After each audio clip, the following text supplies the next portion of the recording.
Ito po yung chart ng gold sa 1H. Nasa resistance area tayo. Sabihin mo ng plus minus 2360 to 2370 area, I think is our resistance area. Look at this distance, no? Sa price action, ni-revisit natin to last June 21 pa. July 3 na ngayon. So medyo matagal bago niya ni-revisit. Usually, pag ganito, we are expecting at least a correction ng market. Saan pwedeng mag-correct? Meron tayong nakitang FVG or yung fair value gap sa 1 hour, and it coincides also dun sa Fibonacci 618 retracement natin. Yung area po na yan, this is 2336 to 2340.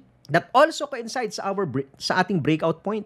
Yung area po na yan. So, posible ba itong i-retest mamayang non-farm payroll? I think so. Pwede. After that retest, pwede ba tayong bumomba? Pwede din siguro. Pwede bang hindi na natin i-retest at idiretso na natin? Halimbawa, dito lang magko-consolidate. Basagin natin, diretso tayo dito sa next resistance level, 2387. Still pwede. So, ano ang game plan? If you are shorting the market at this level, kasi nasa resistance, you should be ready to cut or stop loss. Put a stop loss a little above, no, this area. Kasi baka mamaya kumuha ng liquidity eh. Little above this area. Just in case basagin nga ito. Okay? Kasi baka tumuloy doon.